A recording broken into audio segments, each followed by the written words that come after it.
एक सवाल मैं आपसे पूछ रहा हूँ, मतलब पता नहीं आप क्या कहेंगे, लेकिन बहुत सारे पहले भी हम जानना चाहते थे, चूंकि आप देश की सरकार पे, देश की समस्याओं पर हमेशा कड़ी नजर रखते हैं, बारीकी से सोचते हैं, बेबाकी से बात करते हैं, अगर आपको कभी कोई पार्टी ऑफर करती है? बहुत पार्टियों ने किया है, मैंने ना कहा, क्योंकि मैं वहां जाके मेरे जहन में आती है वो मैं बात बोल देता हूं और वहां चलता नहीं है। तुमको अगर तुमने मेरे पार्टी का हिस्सा होने के नाते तुमने अगर कोई गलत बात की, तुमने गोबर खाया और तुम मुझे कहना पड़ेगा नहीं वो गोबर नहीं था भाई, वो शिखंड था, क्योंकि वो सराहना करनी पड़ेगी क्योंकि तुम मेरे पार्टी का, वो मुझसे होगा नहीं। मैंने कहा बकवास आदमी है यार, ऐसे ऐसे तो मारना चाहिए जूते से। अगर ये बोलूंगा तो मुझे पार्टी से निकाल देंगे। तो एक पार्टी तो गई हद से, फिर दूसरी पार्टी, फिर उसे में यही रवैया होगा मेरा, फिर तीसरी, ऐसे महीने 2 महीने में सब पार्टियां खत्म हो जाएंगी, फिर मैं अकेला हो जाऊंगा। तो उससे बेहतर है आज जो अकेला हूं तो अकेला रहने दो। और कोई ऐसी पार्टी जो आपके सुझावों पे चले, जो आपकी सोच पर चले? नहीं, ऐसे उतना मैं अकल वाला भी नहीं हूं, मैं एक आम इंसान हूं। जब मैं कहता हूं मैं, तो मैं मतलब मैं नहीं, मैं एक आम इंसान हूं। मैं जब कोई कहानी का चयन करता हूं कि मुझे ये कहानी करनी है, तो मैं उस वक्त एक्टर के नाते नहीं सोचता हूं कि ये कहानी कैसी है। एक आम आदमी के नजरों में ये कहानी कैसे है, ये रास आती है, मुझे आती है, नहीं आती है, उस हिसाब से मैं करता हूं। तो मुझमें जो आम आदमी है वो वही मुझे आज तक 42 साल तक मैं इस इंडस्ट्री में रहा। उसकी वजह यह है कि मैं जमीन पे ही था, मैं एक्टर एक मेरा जरिया है ये कैमरा, उसके जरिए मैं कहता हूं। हम फिल्म की बात जरूर करेंगे, लगातार बात चल रही है देश की, तो बजट भी आने वाला है और हमारा जो फिल्म उद्योग है उसको उद्योग का दर्जा तो मिल गया है, लेकिन सुविधाएं नहीं मिली हैं। आप कोई बात कहेंगे वित्त मंत्री जी से? 2 बजट है, रेल बजट है, आम बजट है, कोई आपकी अपनी धारणा जो आप? तेरे जहन में एक जो बात है उसको बिल्कुल निकाल दे कि मुझे अकल है। मुझे बिल्कुल अकल नहीं, मैं पढ़ता हूं, सोचता हूं, लेकिन मुझे लगता है आम लोगों को जो तसल्ली होगी वो बात करो। मैं इंडस्ट्री का हूं नहीं, मैं इंडस्ट्री में हूं, मैं मेरी फिल्म करता हूं, मैं निकल जाता हूं, मैं गांव खेड़े में कहीं घूमते रहता हूं। मुझे इंसानों के चेहरे पढ़ने में बड़ी खुशी है, दिलचस्पी है, मैं वो पढ़ते रहता हूं, बुक्स पढ़ते रहता हूं, यहां वहां से बटोर के फिर मैं आपके सामने कुछ बोल देता हूं। तो ये गलत मत समझो कि गलत फहमी मत रखो कि मुझे बहुत आता है, लेकिन ये जो जरूर है कि मैं अपने प्रोफेशन के लिए, मैं हमारी फिल्म इंडस्ट्री के लिए जितनी हो सके उतनी सुविधा, हर अगर सिटी में एक फिल्म सिटी हो जाए, बड़े बड़े सिटी में, गांव में हो सकती है, अच्छी जमीन है। हमारे यहाँ क्या है, इंफ्रास्ट्रक्चर वहां है, वही कुछ करना चाहते हैं, जहां नहीं है वहां करो, फिर वहां रोजगार उपलब्ध होगा उन लोगों को। जहां उपजाऊ जमीन नहीं है वहां जाके आप कुछ करो, तो फिर वहां नहीं तो गांव की तरफ से शहर में आते रहेंगे लोग। समझ में आ रहा है कि अब 35 करोड़ से हम 135 करोड़ हो गए, 100 करोड़ बढ़ गई हमारी आबादी। इसके बारे में तो कोई सोचता नहीं, आबादी लगातार बढ़ती रहेगी, उसके बारे में हम कुछ नहीं बोलना चाहते। अब ऋतु चक्र हमारा बदल गया, कभी भी ओले गिरते हैं, कभी भी बारिश आती है, तो ये किसानों को तो भुगतना पड़ता है। फिर वो पैसे बैंक के उठाए हुए 30,000 है, 20,000 है, 25,000 है, बड़े लोगों के पैसे तो बैंक माफ कर देते हैं, हमारे किसानों के छोटे नहीं, फिर वो अपने आप को झाड़ को लटका देता है, खुदकुशी करता है। तो इसके बारे में एक हमेशा के लिए हमको तो कुछ तो करना पड़ेगा। पहले मई में जून 7 को बारिश, मतलब जून 7 को बारिश, अब जुलाई आ गया, फिर भी जुलाई पे नहीं है, अगस्त के शुरुआत में, फिर वो 2-3 महीने हमारा मौसम बदल गया है, तो उसके हिसाब से हमको करना पड़ेगा। अब थोड़ी बहुत खेती मैं भी करता हूं, तो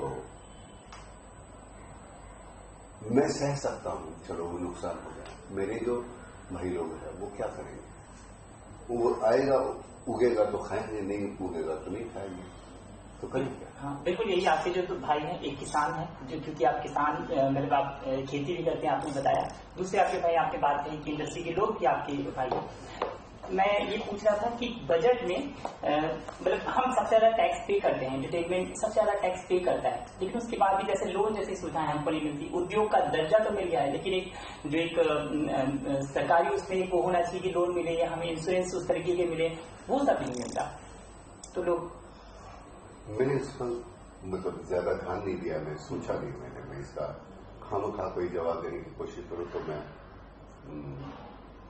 नंगा हो जाऊंगा सबके सामने। मुझे कुछ मालूम नहीं है, क्योंकि किस प्रकार का लोन मिलना चाहिए, किस प्रकार की सिक्योरिटी होनी चाहिए, वो मैं जानता नहीं है। मुझे उसका इकोनॉमिक्स मालूम नहीं, क्योंकि मैं प्रोड्यूसर नहीं हूं, मैं आज तक एक्टर ही हूं।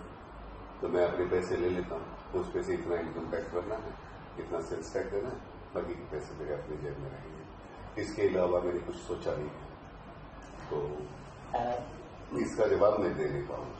चलिए, नट सम्राट को लेकर बहुत सारी बातें हैं, लेकिन एक मुझे लगता है हिंदी जो लोग समझते हैं उनके साथ बेइंसाफी होगी कि वो हिंदी में नहीं देख पाएंगे। लेकिन ये बहुत बड़ी बात है कि नट सम्राट करना मतलब अपने आप में एक बहुत बड़ा अचीवमेंट है। नट सम्राट पहले हिंदी एक ही वक्त दोनों भाषा में हम कर नहीं सकते। नट सम्राट ये ज्ञानपीठ अवार्ड जिनको मिला है कुसुमाग्रज दीवा शिरवाडकर, उनका लिखा हुआ प्ले है।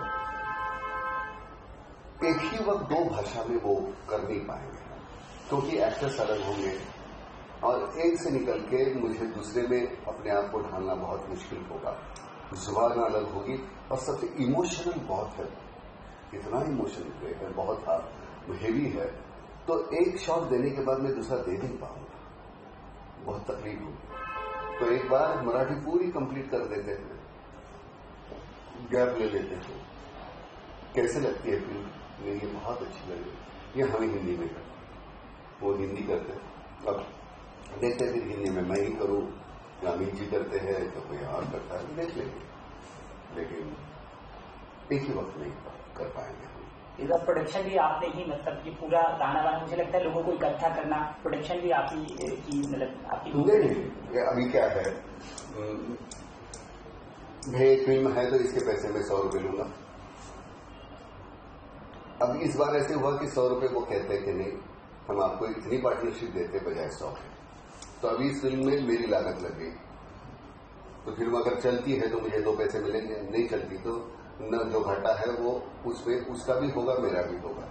तो ये अच्छा तरीका है। और मराठी में उसकी जो टेरिटरी है वो सिर्फ मराठी है, उसको एक सीमित है। हालांकि अभी हमारी मराठी फिल्में काफी टाइम पास ने 30 करोड़ का धंधा किया। हमने अभी हाल में हमारी फिल्म रिलीज हुई थी प्रकाश बाबा के 16 करोड़ का धंधा किया, बनाई थी हमने 1.5-2 करोड़ में।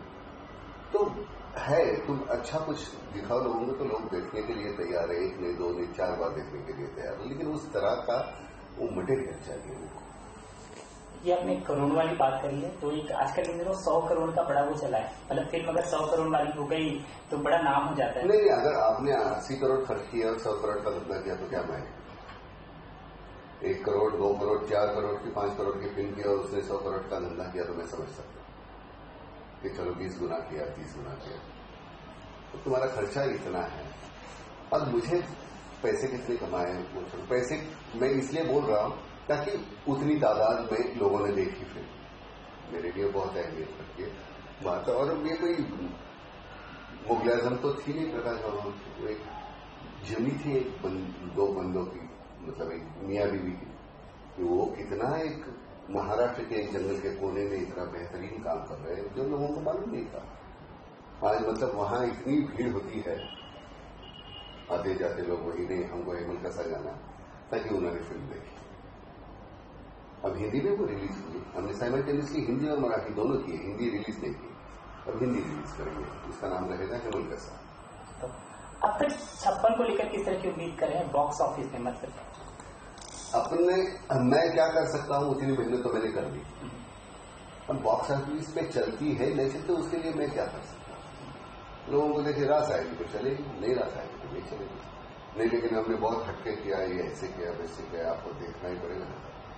मुझे रास आई, अगर मुझे रास नहीं आती तो मैं यहां तुम्हारे सामने बैठा नहीं रहा। मैं कहता था कि मैं बोल दूंगा यार बकवास फिल्म में मत देखो। मुझे रास आई, मैंने एडिटिंग की है इसकी,